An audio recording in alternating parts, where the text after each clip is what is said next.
Hello, I am Harley Moon, and this is the On the Moon podcast.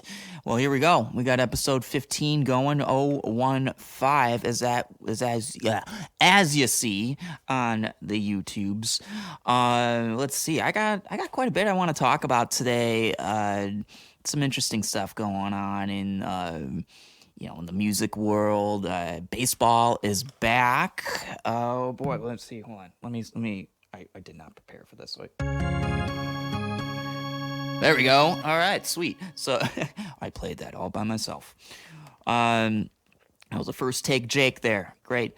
And so let's see. What do I want to fucking start off with? I mean, I got quite a bit I'm gonna get into here. Spring is here. Spring is it's been here for what, 2 weeks now. As I say this, April 5th. Yeah. You see, I'm jumbling the shit out of this already. Again, still gotta shake off that ring rust. Anywho, so yeah, spring is here, and how I know that spring is here is since I live on a busy street. That means, and plus being in the city that I live in, that there's plenty homeless people around. They're out. They are out. So tell you a little quick story here.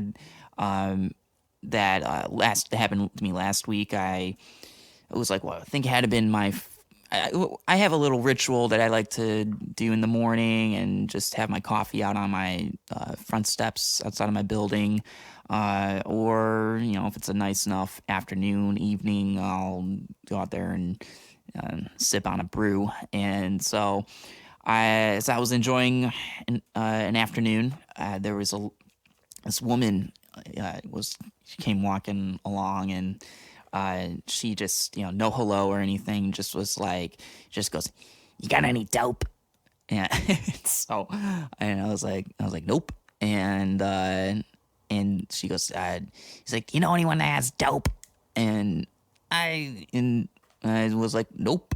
And then she walked off, and this is how I know. That's just the beginning. That's just the start. I mean, there's going to be plenty more of them coming along, but it was just really funny. She didn't look like that she needed any dope, but I said, "Nope, do the dope."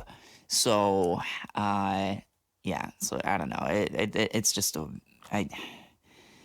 there's characters.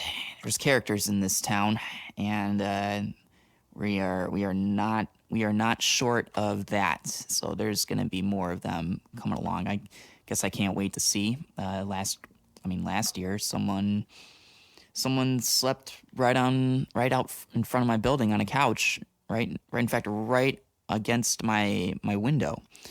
That was during the wildfires that were going on last September. That was interesting.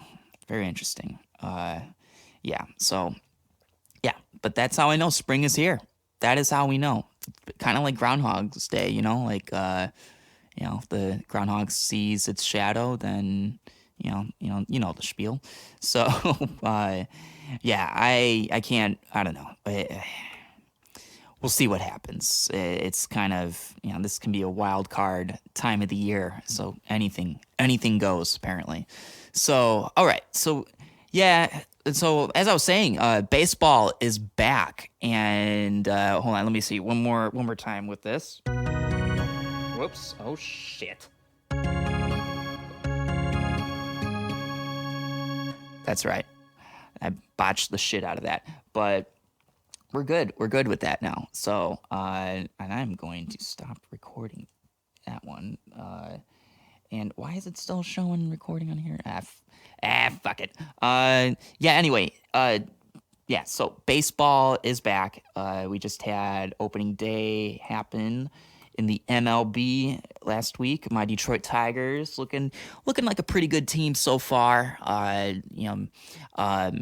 They've been in a rebuild for quite a few years now, and Miguel Cabrera is in the twilight of his career now. But he did a Miggy being Miggy thing He's got the best personality in baseball. I think, just a class act of a dude. He hit a home run on opening day in Detroit, and it was snowing, so the visibility was it looked pretty intense out there, and he so the outfielder couldn't even, he had a hard time tracking the ball, it looked like, and then but it just went over the fence, and Miggy thought, because he couldn't see shit, he thought that it was a double, so he slid into second, and then I think someone had to say to him, like, "Yo, you hit a home run." So he jogged his way in there. But Tigers won. They won that game, and as of right now, they got a 2-1 record. They're facing the Twins as I'm recording this right now, and they're losing. Last I saw, the score was 12-1, and they're probably not going to win that game. And so, I mean, yeah, that's like game 4 out of 162. It's going to be a long season. I don't know. I don't see the Tigers really being in playoff contention this season. Maybe next year. We'll see. They got a young group of guys this year, and so it's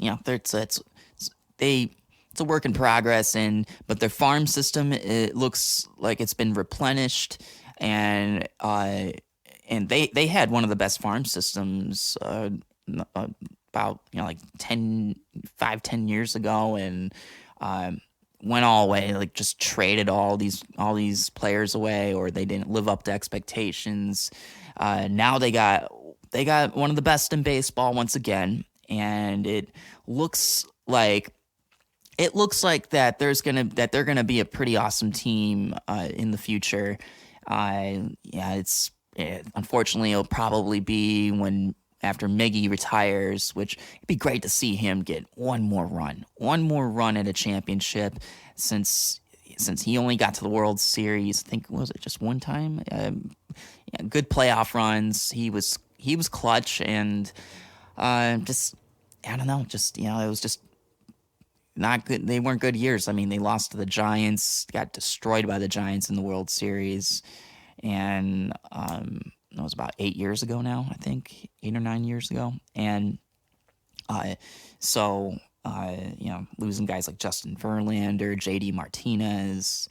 Yeah, so it'll be really really great to see when that team makes a comeback. I think they're going to start winning the same time that the Red Wings start winning, because the Red Wings are still in a rebuild year too, and so it's all forgivable, I think. And I see much success coming in the future for them. But that's not really what I wanted to talk about. I didn't want to talk about the Detroit Tigers. There's for certain cities throughout the country, the way you would watch the channel that you would watch local broadcasts for your local sports team, like Detroit had Fox Sports, and same with the Pistons and the Red Wings out there, and there's plenty of other regions that got that going on too. Up until this right when baseball season started. So, and I didn't hear about this at all. I think it was a headline that must have went under the radar back in 2019. But apparently, Fox now it's done. They're not going to be called Fox Sports anymore. It is now called Bally Sports. So yeah, this is I don't know. I'm not really a fan. Not really a fan of this, and so I thought it was an April Fool's joke. Oh, there we go.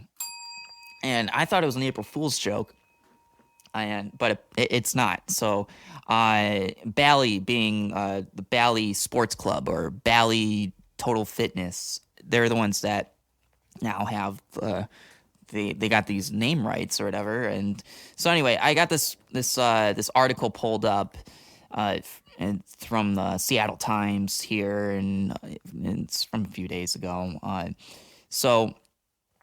So here's I'll just read a little bit here. So it goes, most of the regional sports networks began a new chapter Wednesday as they switched over from Fox Sports to Bally Sports. The rebranding of 19 regional networks has been nearly a 2-year process after they were purchased by the Sinclair broadcast group from Walt Disney Company for $10 billion in 2019. Disney was required by the Department of Justice to sell the networks in order for its acquisition of 21st Century Fox's film and television assets to be approved. Those regional networks that fall under the Bally Sports banner hold the local rights to 42 professional teams, 16 NBA, 14 MLB, and 12 NHL. It is the largest rebrand since the Sports Channel networks became a part of Fox Sports in 1998. And let's see if there's something else I can see here. I read the whole article earlier, but okay, here's what. As part of the acquisition, Sinclair could use the Fox Sports name for only 18 months. Chris Ripley, president and CEO of douchebag Sinclair Broadcast Group, said the process of switching over the networks from updating graphics to getting a consistent look for studios was going to take time. Fox was eager for us to rebrand because they were probably like, yeah, fucking stop using our name. Let's, move on. Find a fucking name. Name it something else. That's what they were basically saying. Fox was eager, for us to rebrand, but just from a practical perspective, it's no small feat when you're switching over all of the websites, apps, studios, and signage. Also, in this case, we wanted to find a partner since we didn't have a brand ourselves in mind, and we wanted to create value out of the brand itself. You didn't even think about a partner or a proper name when you bought the fucking shit. What? That's business for you. I don't know, whatever. The partnership also makes sense for Bally's Corporation, which signed a 10-year naming rights agreement with Sinclair last November. By the end of the year, Bally's will own and manage 15 casinos in 11 states, most of which already have legalized sports gambling. I think I didn't read that one. Oh, geez. Okay, so let's see if there's anything else. Is there anything else? Oh, fuck. I'm fucking trying to make sure I got all my facts straight here. I gotta say, I'm not in love with this. I mean, yeah, it's just a channel, but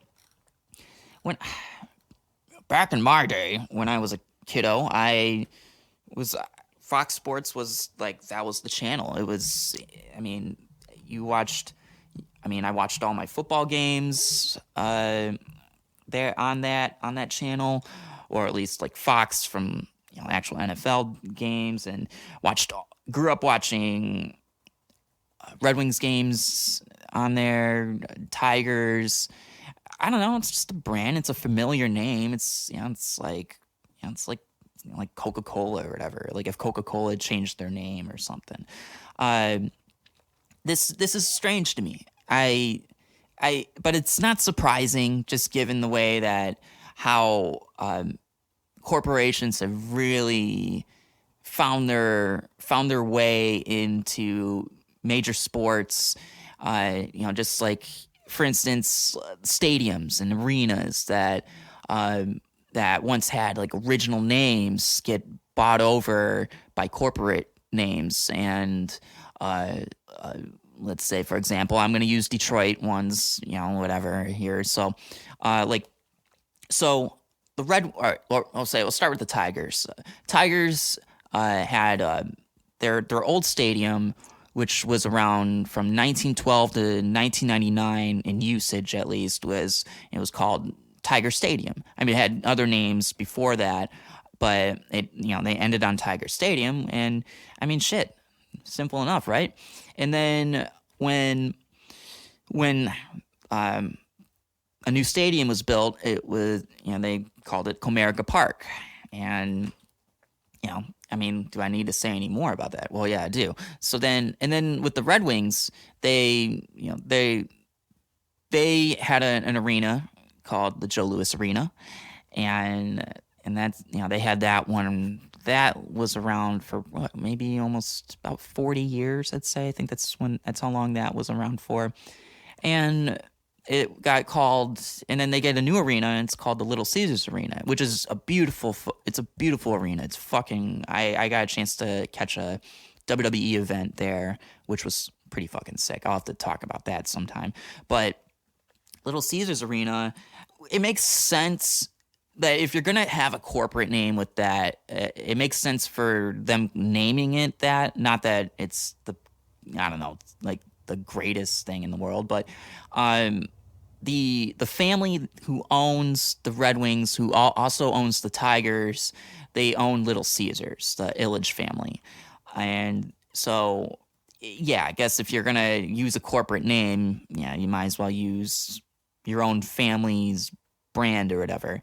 But this is where we're at now.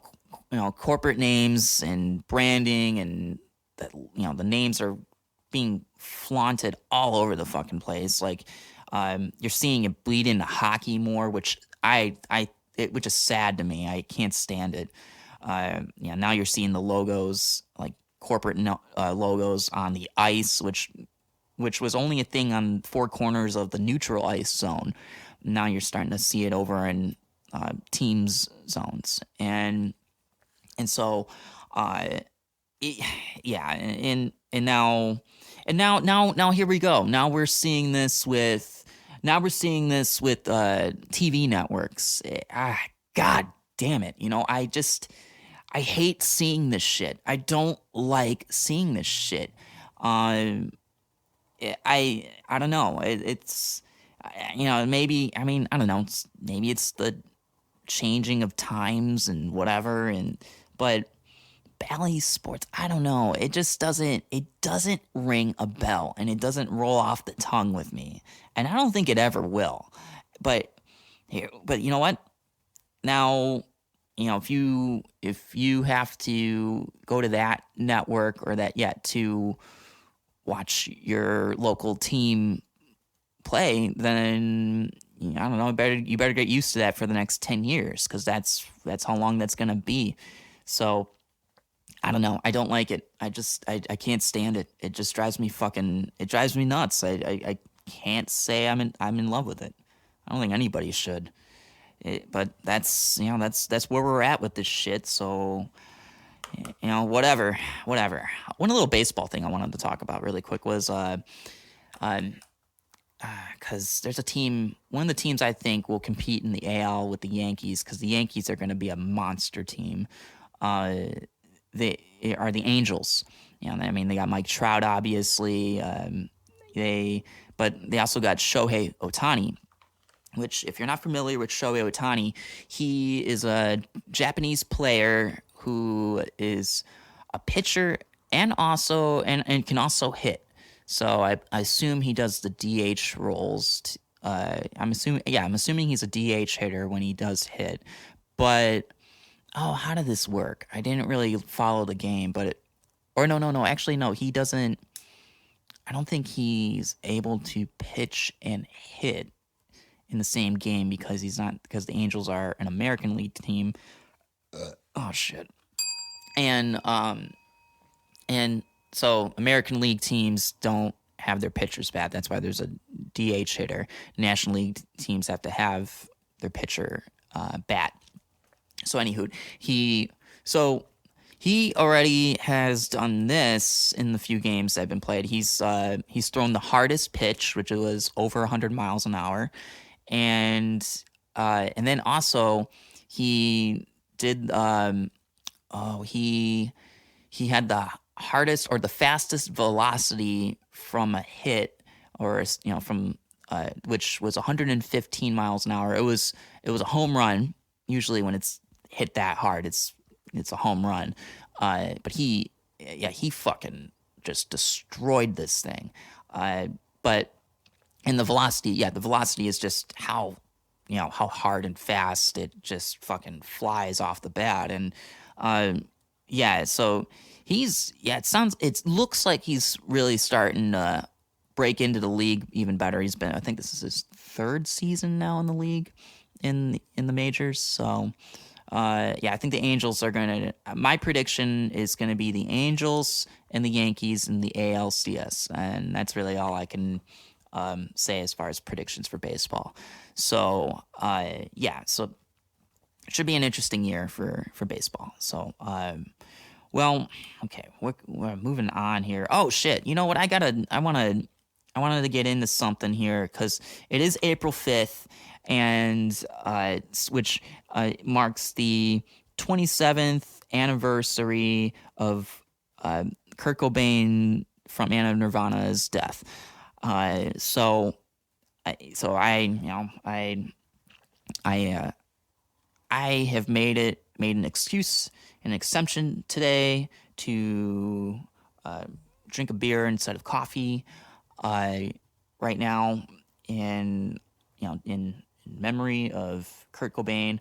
I don't know. I still. I mean, I really look up to that dude as a songwriter and what he accomplished in his life, and and just and it and I'm sure many Nirvana fans still wonder what would have happened had he not died, and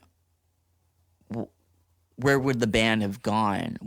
And now there was a one last single that was released years later called "You Know You're Right," which was a good song, great song actually, and so but there was also the speculation of things that could have possibly happened with Nirvana. Rumors of breakup, or Kurt Cobain going solo, that sort of thing, and it's all you can do is just wonder what could have happened.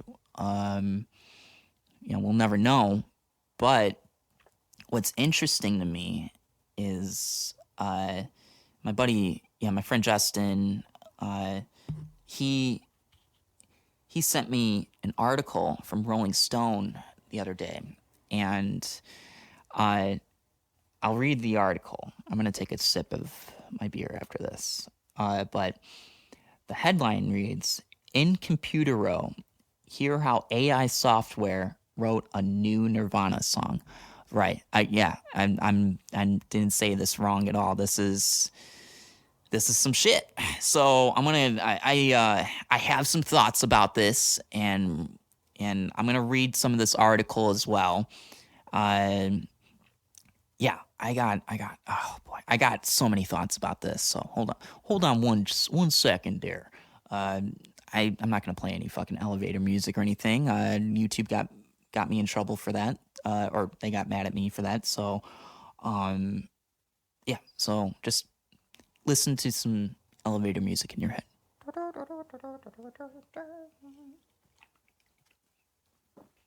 Okie doke. So, all right. Jeez. I'm on a roll today. 3 burps.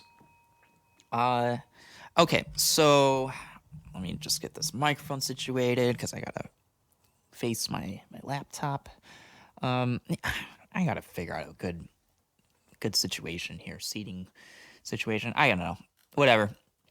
Everything's a work in progress, of course. Okay, let's see here. So I'll read some of this article. I might read a lot of it, so bear with me here. Just bear with me on this. Because I really want to get into this here. I want to dig into it. Everything I can that I see out of this too, and whatever. Okay, so anyway, sorry for the Butcher Bob moment. Okay. Ever since Kurt Cobain's death in 1994, Nirvana fans have hypothesized about the music he would have made had he lived. But other than You Know You're Right, the Scabrous. Wow. new word for me in life. Throat shedding meditation on confusion that Nirvana recorded a few months before his suicide, and a few comments he told confidants about potentially collaborating with REM's Michael Stipe or going completely solo. He mainly left behind question marks. Excuse me. That was really hard to keep the sentence going. I had to burp bad. Maybe I shouldn't drink the beer anymore. Fuck everything. Okay, anyway. Now an organization has created a new Nirvana song using artificial intelligence software to approximate the singer-guitarist songwriting. The guitar riffs vary from quiet, come as you are, style plucking to raging, bleach fury, a la Scoff. It was some French thing. And lyrics like "The sun shines on you, but I don't know how," and a surprising anthemic chorus, "I don't care, I feel as one drowned in the sun," bear evocative Cobain-esque qualities. But other than the vocals, the work of Nirvana tribute band frontman Eric Hogan, the song's creators say nearly everything on the song, from the turns of phrase to the reckless guitar performance, is the work of computers. Their intention is to draw attention to the tragedy of Cobain's death by suicide and how living musicians can get help with depression. Excuse me. The tune titled "Drowned in the Sun" is part of Lost Tapes of the 27 Club, a project featuring songs written and mostly performed by machines in the style of other musicians who died at 27. Jimi Hendrix, Jim Morrison, and Amy Winehouse. Each track is the result of AI programs analyzing up to 30 songs by each artist and granularly studying the track's vocal melodies, chord changes, guitar riffs, and solos, drum patterns, and lyrics to what their new compositions would sound like. The project is the work of Over the Bridge, a Toronto organization that helps members of the music industry struggling with mental illness. And then right after, underneath that is it's a video for, or it's a, yeah, it's just a video for, or audio video of the Nirvana song. Okay. And then let's see here. Hold on, I'm gonna skip some stuff. Okay, let's see here. Remember that I said this. Somehow in the music industry, there's a quote here from Sean O'Connor, the board of directors for Over the Bridge. And also works as, I'm just gonna read this, as creative director for the advertising agency Rethink. Quote unquote, somehow in the music industry, depression is normalized and romanticized. Their music is seen as authentic suffering. And well, at the beginning of that, sorry. What if all musicians that we love had mental health support? Okay. Let's see. To create the songs, O'Connor and his staff enlisted Google's AI program, Magenta, which learns how to compose in the style of given artists by analyzing their works. Previously, Sony has used the software to make a new Beatles song, and the electro-pop group Yacht used it to write their 2019 album, Chain Tripping. What the fuck? For Lost Tapes project, Magenta analyzed the artist's songs as MIDI files, which works similarly, I can't talk, to a player piano scroll by translating pitch and rhythm into a digital code that can be fed through a synthesizer to recreate a song. After examining each artist's note choices, rhythm quirks, and preferences for harmony in the MIDI file, the computer creates new music that the staff could pour over to pick the best moments. And then here's another thing from O'Connor here. The more MIDI files that you input, the better. O'Connor says, so we took 20 to 30 songs from each of our artists as MIDI files and broke them down to just the hook, solo, vocal melody, or rhythm guitar, and put those through one at a time. If you put whole songs through, the program starts to get really confused on what it's supposed to sound like. But if you just have a bunch of riffs, it'll put out about 5 minutes of new AI written riffs, 90% of which is really bad and unlistenable. So you start listening through and just finding little moments that are interesting.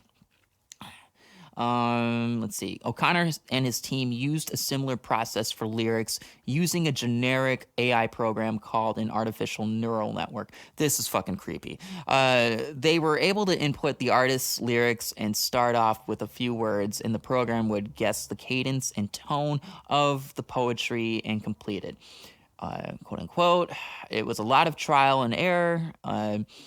O'Connor says, adding that the team examined pages and pages of lyrics for turns of phrase that syllabically fit the vocal melodies Magenta produced. There's also a video for the Amy Winehouse one. Let's see. I mean, they're all on here, like Amy Winehouse, Jimi Hendrix, and Jim Morrison. Let's see. Is something else here? Once the compositions were in place, an audio house arranged all the different parts to. God damn it! Sorry, this stupid shit. God damn, this dumbass. Sorry. I didn't turn another track off. It's a Stone Cold thing. I had it happen in another episode. You gotta be kidding me. God damn it. Sorry. Fuck. All right. Whatever. Okay. Where the fuck was I? Okay. Oh. All right. God damn you, Stone Cold. All right. Okay. Let's see. Okay. I'm gonna read over that. God. All right. Once the compositions were in place, an audio house arranged all the different parts to evoke the musician. A lot of the instrumentation was MIDI with different effects added to it. O'Connor says of the finished recordings. They started recruiting singers. Everyone that we brought in, for the most part, were working tribute artists for these bands, so they could kind of do the inflections and make it sound as realistic as possible. O'Connor says. Okay, so they brought in tribute band singers. So here we go. And, they brought in this guy named Eric Hogan, as I said earlier. He is from an Atlanta Nirvana tribute band. Let's see. Whatever. And they sent him the files and money and paid him to do this. He says this. He goes, all right, okay. All right. When he first heard the music, he was dumbfounded. I was like, I don't know how to sing this. He remembers. I had to have the guy who came up with the AI track mumble and hum the tune.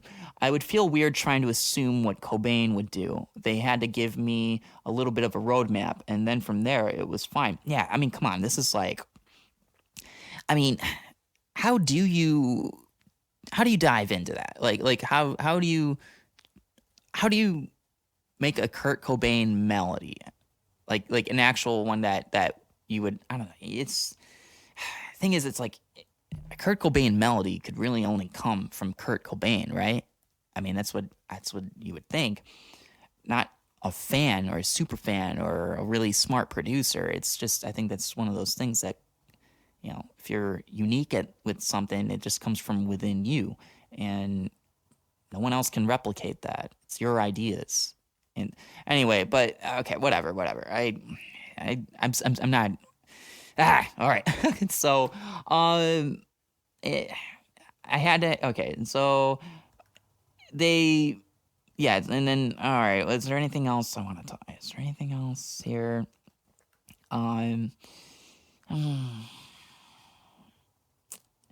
Okay, so Drowned in the Sun is accurate enough to give you that Nirvana vibe, but not so accurate to where someone's going to get a cease and desist letter, Hogan claims.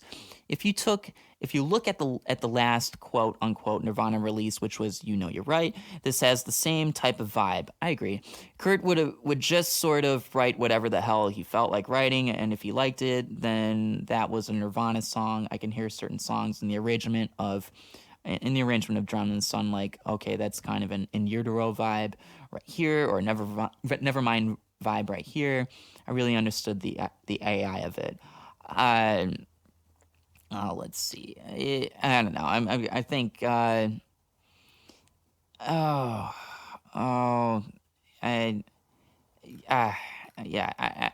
So honestly, what I'll do is I'm not going to read the rest of this article. I'll leave a link in the in the video description. It's just, this is a weird one for me. I did listen to all these. The Nirvana one intrigued me the most, and I don't know. It's. I'll say this. It sounds like, it does sound like a Nirvana song, and I'll admit, it kind of sounds cool, but there is just something I can't really get past, and that's that AI thing. It's just, it's a weird one for me to get over.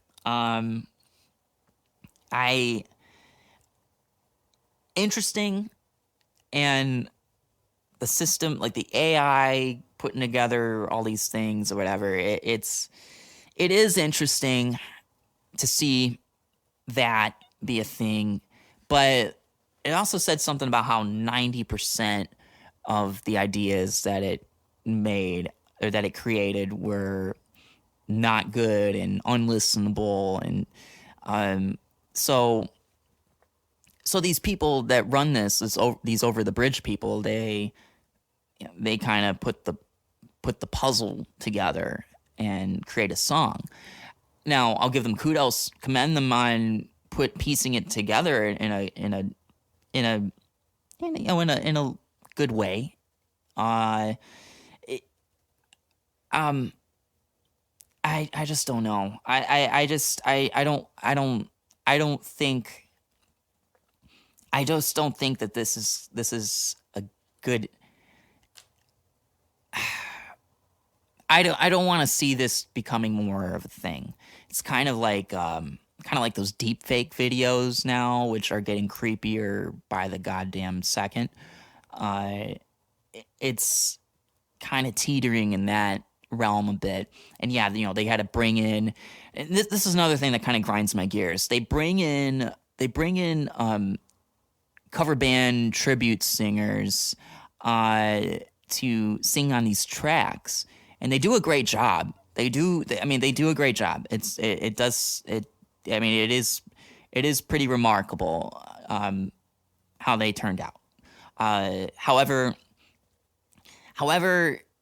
they're also, like these singers who, I don't know if they write music. I don't know if they got their own things going on. This guy was like, he had no clue on how to come up with something, but these over the bridge people are coming up with this shit though too, and like basically writing a rhythm or writing a melody. They're coming up with a vocal melody, and who's to say that Kurt Cobain would have come up with that melody? It's like, yeah, you're doing the best you can do with that, and there is a purpose to the project and all, but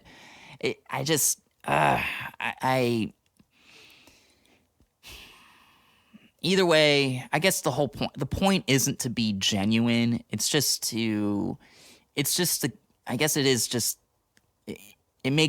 makes you think. So, there's curiosity, and you want to somehow put it together. And I just hope that this doesn't like open doors for people to start dabbling in this sort of thing more often. It's too weird, and it's really dehumanizing, especially in a digital age where things like AI are just taking over entirely, and we're just losing the human aspect on these things. Music is supposed to be. Music is just. It's one of the most human things that you could ever experience, I think. Everybody listens to music, or most of everybody does, I would imagine. I have met people that say they don't listen to music, which they're fucking weird people. I don't think they live on this planet. It's strange. It's just so fucking weird. And I don't know. That's what makes me makes me concerned about this digital age and doing all that. Um, it, I don't know. It's I just it really it bugs me. I don't know. I'm trying to. I got like 1,000 ideas or thoughts in my head over this, and I'm just trying to like. I'm not trying to sound like I don't want to sound like some snobby fuck, but it's just I as someone who has been writing music for nearly 20 years, myself, and I, you I mean, when you write music, you really feel it come from within you. If it's something you truly feel, feel in your soul about it. I mean, there are musicians and songwriters who write songs for other people, or they rip off other bands. I mean, you see that time and time again. And yeah, I know nothing's really original out there, but I mean, like a complete rip-off of a band or something, like in pop punk, Blink-182. How many bands ripped off Blink-182? So many, like endless amounts. I'm pretty sure I have too. So, but to just write your own, I mean, because Nirvana was just its own entity, and Kurt Cobain was he was quite an amazing songwriter. He had he lived a bit of a fucked up life and had a rough go at it in his early years, and but that's what morphed him into being who he is, that or who he was, and what he wrote about, and what came what came out of his guitar, and how he wrote the riffs that he wrote. He wrote all of that with feeling. He was a dude who didn't even think Nirvana was going to amount up to very much prior to Nevermind. Even when they were recording Nevermind, he didn't see it being a big commercial success. No, I guess no, but no one really. I guess no one in that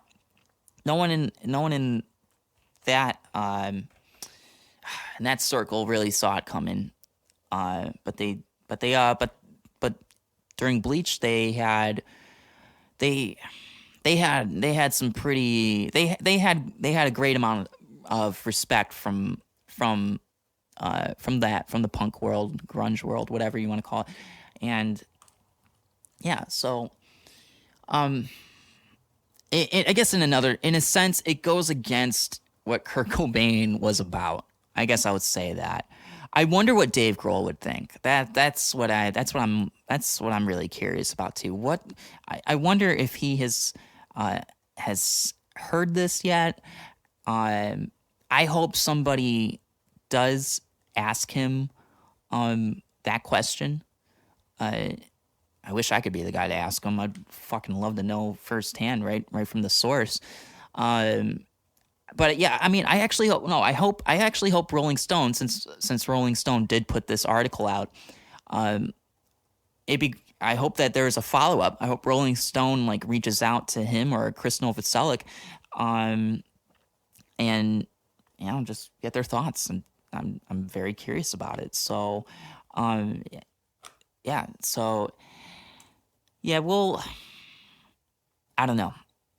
Kids, if you are in a band and you're writing songs, and if you're writing that music, just before you resort to anything computer generated, and I might sound like an old fuck about this now, but just play from your heart.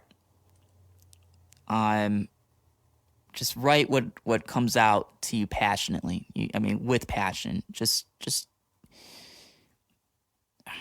don't be afraid to take risks in this as well, and just go for it. If it sounds fucking cool to you, then do it. And if it sounds, write the shit that write shit that you want to hear that you haven't heard from someone else yet too. It just just yeah, be yourself. Be yourself with that. Um, and don't forget to have fun with it for real. I know I'm sounding fucking, sounding all fucking generic Jerry and all that, but it's the truth. It's you gotta you're not gonna convince anyone that you're genuine about what you're doing if if you're not being honest with yourself with the music that you're playing or writing. You gotta show that shit. You gotta flaunt it. You gotta own that shit. So yeah. So yeah, I don't know. I guess that's because, and I have to tell myself these things as well, because I'm in the process of writing music right now with Justin, and having a great fucking time. I've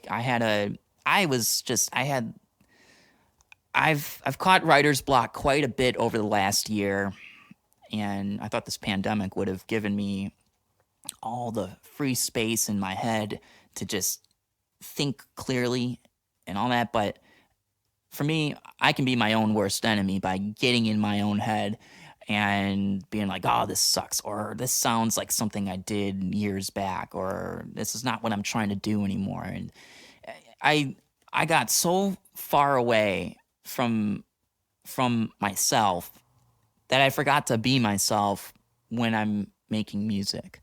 And it was only in the last, oh man, honestly, maybe in the last month and a half or so, when I kind of snapped out of it and just started really just being, just kind of went back to something that I'm familiar with, and writing shit that comes natural to me. And I think another thing of me with doing that was just like, just seemed like it comes too easy, or I'm doing the same thing. But it's not really the case. I challenged myself too much, too hard. And now, ever since I snapped out of it, I've been on a fucking roll and having a fucking goddamn blast. And I am just going fucking, I am powering through this shit with Justin and writing songs. And I wanted to just write, what was it? I think I wanted like 5 or 6 songs, and granted, using songs, ideas that I've written collectively over the last couple of years, and even more recent ideas. Now we're up to 7 songs. I think we're up to 7 songs. Let me see here really quick. I have it all in my notebook, and I can't. Okay, let's see here. 1, 2, 3, 4, 5, 6, 7. Yeah, 7 songs, and I got a few others on there, and I'm not sure if they're gonna make the cut yet, but they could, and it could be up to 9, and then got to write one more, and I want to try and end it on 10, but we might just get into a groove. Might want to write 5 or 10 more songs. I don't know, just fucking, I'm not going to stop until it feels right to move on to the next phase, which will be to record. And I can't wait to record. It's going to be a lot of fun to do that. I'm really excited. I haven't been this excited about making music in years. So it feels great and rejuvenating. So I'm very, very stoked on this. I'm very, very excited to see what's going to happen when we can go out and play gigs again and do that. It'll be awesome. So we'll see. Yeah. Anyway, I guess what? I don't know if I got anything else to talk about. Oh, you know what? Fuck. There is one more thing I wanted to talk about with, because speaking of anniversaries, and even though the Kurt Cobain thing was more grim, April 3rd, I always remember this date. It's like a wedding anniversary kind of thing with me. But yeah, yeah, April 3rd, 2003. That was the very first band practice I ever had. And I was 15, and I remember that day. I won't forget it. So what happened? What happened that day? Well, I had only been playing guitar for like 8 months, maybe less than that, probably 6 or 7 months, and I knew just enough to play a song live if I really had the balls to do it. So I heard, and I was like, yeah, so I was a freshman in high school, and I had heard that there was going to be a talent show coming up, and that intrigued me. And because one of my biggest motivating things that I had when I started playing guitar was to eventually play a show, start playing live, performing, and I was very super driven to make that happen. And this seemed like a good first step. And so,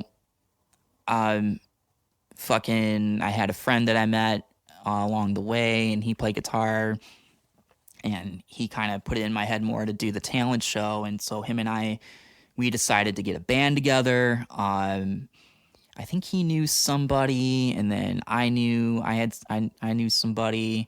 I had a couple of people in mind, and so we put this A team group, not really, but we put together a band, and we were gonna do one song, and that was of my choosing, and so and don't laugh at me.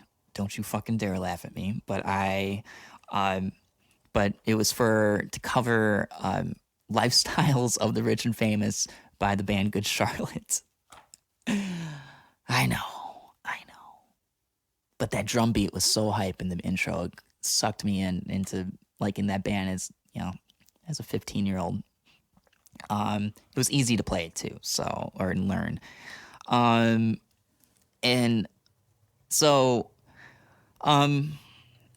remarkably, everyone agreed to play the song. I don't think anyone else had any ideas anyway. And so I remember that day, I remember getting out of school and being super stoked to go and go to my buddy's house. The dude on guitar, and finding out, and then we also found out that our dads used to work together, and just had no idea. That was quite a coincidence too. And so, we got together in his basement. We all got together, and I remember just being like, that was my first, and I also had to organize the whole thing too. And so, when you just get into something, you're diving into that, you kind of don't really have a fucking clue on what to do. You just gotta go for it. So, and it was, I remember just us just going for it and just trying it out. And I remember being so excited of the drummer just playing the shit. He knew how to do it, and he knew how to play the beat. And I remember being like, oh my God, I got a drummer. And I don't even think I was able to keep time very well myself, though, or stay on beat. All a learning process. But so we got together. We had to get together at what was it? So we got together at the guitar player's house. Couldn't do it at my house ever. That was not allowed. And then we got together at the drummer's house. Did that for one day, and I think only half of us showed up. And then we got together at the singer's house, and I remember, I don't know how well that went, but we got through it. And then, oh shit, was there anyone else? Oh yeah, there might have been someone. I think maybe the bass player. I think the bass player as well. So we all took turns having practice at each other's houses, except mine. And I'm the one that put together the whole thing. So yeah, we made it work. I think we practiced maybe 4 times, 5 times, like total, um, and then we did the auditions. Um, that was kind of nerve wracking. Just being like, fuck, I don't know if we're gonna make it, but we made it. We somehow we passed it. We passed auditions. Um, and then and then we had to, the day of the talent show, we got to miss a whole day of school to be in the or yeah, like in class, to go to be in the auditorium to rehearse. And that was like one of the first rewarding experiences I had as a musician, was to be like, fuck yeah, I don't gotta go to class. What I gotta do is just get ready to play in front of like my peers. Like holy shit. So, there it is right there, man. Like, man, like fucking, like, what was it, serotonin or whatever? I don't know. Like, anyway, my joy was, I was just fucking, I was psyched that I was able to like achieve that. Um, and so, wasn't nervous yet. I wasn't nervous until the talent show started, and we were halfway through the show. We were at the halfway point, and um, that's when I started getting nervous. When it started, and as it went down the bill, um, I remember just being like, holy fuck, oh my god, there are so many fucking people out there. It was like 500 students, or at least, that were out there. And so I remember just kind of like, I remember just being like, holy shit, why did I do this? Oh my God, fuck. And then so I had this friend, and his name was Chris, and he played in a band that was there, that basically that closed out the show. They were called Bidwell, and they were a local punk band. So he was no stranger to performing in front of people. So and they were awesome that night too. He got suspended for starting a mosh pit. And yeah, or like, yeah, he like enticed it or something, and yeah, he wasn't. It was a no, I guess. But hey, man, that's punk as fuck too. So, um, and yeah, I thought that was great. But and I looked up to him big time. I still do to this day. And um, he passed away. He passed away a month later. Or no, about a month and a half later after that night. And I got to see his last show too. And it was my very first local show I ever went to as well. But he said to me before I went on stage, he grabbed my shoulders, and he's like, hey, you ready, man? You ready? And he knew I was nervous, and he's like, don't worry about it. You know what, man? And he pointed to my heart, and he goes, just always play from your heart, not from your mind. Just go out there and fucking do it. And I went out on stage then, and we did not play great at all. But it was fucking, it was awesome though. It was insane. It was really crazy. Like, that curtain opened, and then there's like the whole fucking school right there. And we fucking, I mean, we did it. And mind you, not a lot of people really knew me at school, and I wasn't really like a popular kid. And then the next day, everyone fucking knew who I was. It was so weird. And then I did the talent show 2 more times after that, as if like my school like expected me to do that too. And it was fucking rad. Those were great times. And that band led me to starting my first band a few months later. uh, and and then that went on for a couple years, and then I don't know. I had played in a bunch of bands after that, and whatever.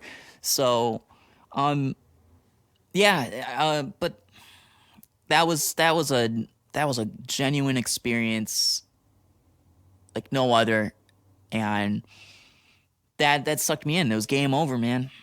I had to be in a band. I had to write my own music. I couldn't wait to learn how to write my own music, and um, I've not stopped since. So yeah, I never will. I never will. Yeah. So there's that sentimental talk. So that's great and all. Okay. Yeah. Way to ruin that, bud. Um. Yeah. Well. Okay. Where the fuck am I at now? I am. Oh shit. I'm an hour into this thing. Um. Oh shit. Well, I can't do my fake ad reads. I know I was gonna do that and write copy, and well, I didn't do that. It's kind of hard to do it, even if you're not taking it seriously. That's why it was never really a career path for me. Um. You know what? I'm looking at this galaxy projector thing. I don't know if I mean, I bought this galaxy projector light thing, and it was super fucking cool, and I dig it, but I after about a week, the motion of it, like because it makes a like there's like this ocean wavy thing too, and it like the motor on it died, so it's just stuck. It still works, like it still turns on, but the motor to give it motion is done for, and I got so angry I had to get another one, and I got a more updated version of it. So we'll see if that works out, but my place looks really fucking cool at night, and I dig it. And yeah, it's just, why do they sell you this cheap shit, and it doesn't even last you very long. It's just such bullshit. Um, but yeah, whatever. So I like my lighting though. I need cool lighting, like if especially if I'm in music making mode. I gotta Lighting's like kind of important to me when I'm making music, and um, helps with the vibe, you know. So um, oh boy, there's probably I want to start doing something here where because last week I was talking about how I watched a bunch of TV shows and movies, and when we were in another lockdown, and now I've been on this thing with just watching movies, like just watching all sorts of movies that I haven't had a chance to watch over the years, and so I want to start reviewing at least one show or movie each week if I can do it. So I'll start today. Uh, and so I watched this movie, The Predator, which not the Arnold Schwarzenegger one, but they did a reboot called The Predator, and it came out a few years ago, and like 2018, and I figured the trailer looked impressive, and well, I guess they always do. And then I watched the movie, and I passed out about like 30 or 40 minutes into it. And I rented it too, so I only had 2 days. You only get 2 days to fucking watch it, and tough shit when it's if you don't get through the whole thing. And so the first problem that came across that came to mind for me was the overly use of humor. They wanted it to be a funny movie too, and I think it's also because oh god, what's the guy's name? The guy from Key and Peele, Michael Keegan Key, I think. I'm sorry, fuck. Hold on, Siri. Michael Keegan Key. Keegan Michael Key. I'm an idiot. I'm an asshole. Anyway, that dude, Keegan Michael Key from Key and Peele, he, ironically, he is what made me keep watching the movie. he was funny, but I don't think he should have been in the movie though too. Uh, I mean the whole movie. I don't think the movie should have happened. Um, just too much cheesy humor. Too much cheese on the ham. Uh, it was just it just was overly done, over the top bullshit. Um, like the CGI was not good. I mean, there was, and so they had one predator. It starts off with one predator, and this predator is looking for some helmet or some predator gear that the main character of the movie stole or obtained and um, sent it to his family, his wife or separated wife, or and his son.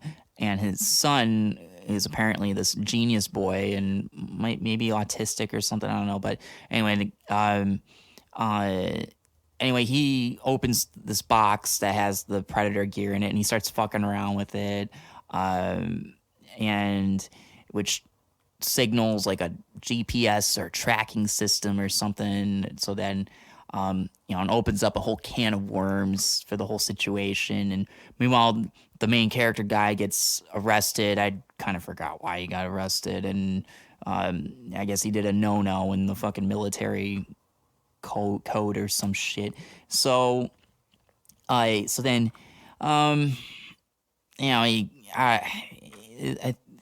this all happens on like Halloween night or something, and so then it starts off with the one predator, which is, you can tell there's a human playing the predator, and so then it starts off with this dude fucking trying to find that shit, and there's like a whole thing behind it, and then you see some predator dogs or something, like a half-assed attempt at trying to be a Resident Evil movie at the same time.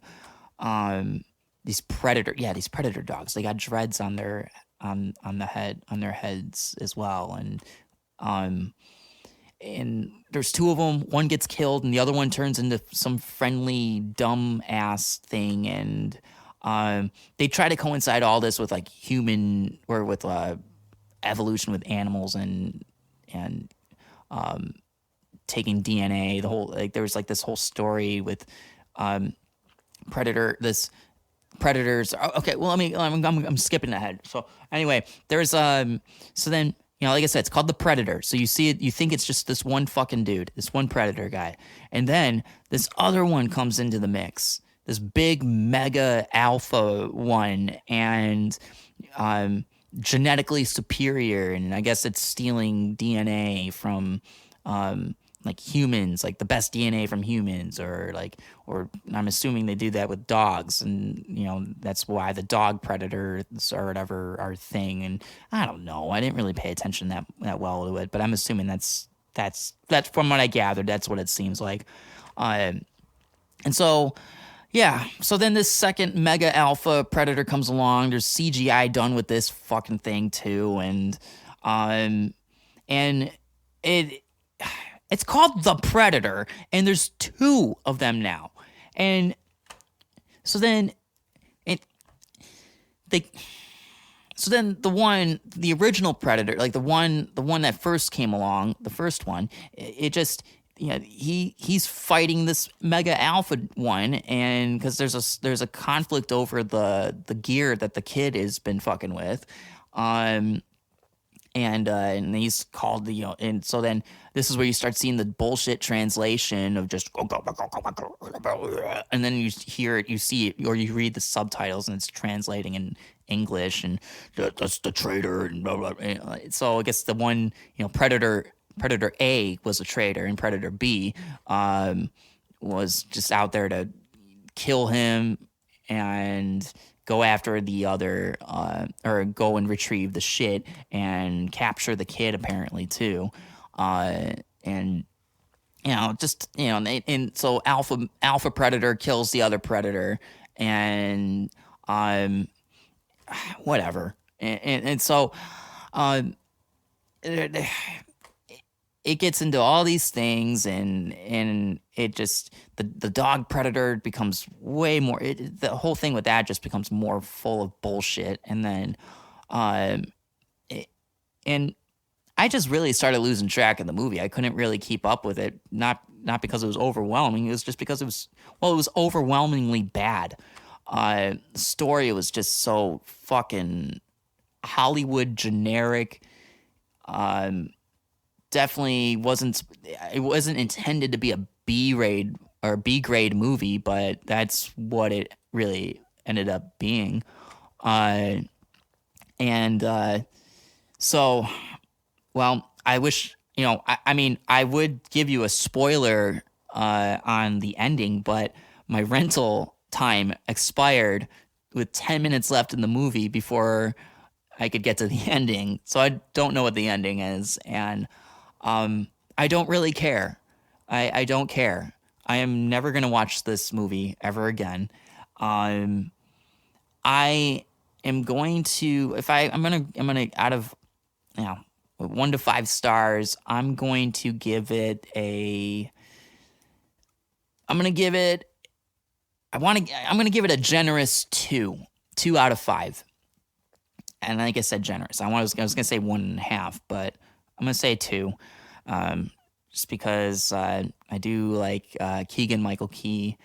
And I don't know. Should I really give it a 2 because of that dude? I'll stick with a 2. I might change my mind on this later on. So, yeah, I don't know. If you want to watch a really bad Predator movie and you want to watch something that's called The Predator, even though there's 2 fucking predators in it, then watch this fucking bullshit of a movie. So, yeah. So that's that. I don't got very much to say else on that. So, okay. Did I talk about everything here? I think I did. Yeah, I didn't do my fake ad reads. I'll do that. I gotta work on the copy thing. I'll work on it, folks. Yeah, so whatever. So, all right. Well, I'm going to cheers one more time to Kurt Cobain. Rest in peace. And sorry that. Actually, I'm not sorry. I don't want to say sorry or anything. I was going to bring up the AI thing. I don't want to make a big thing of that. Okay. Well, cheers to Kurt Cobain. That was me clanking the can. There you go. On the microphone. Yeah, all right. So, all right, that's it. I'm Harley Moon, and this has been the On the Moon Podcast.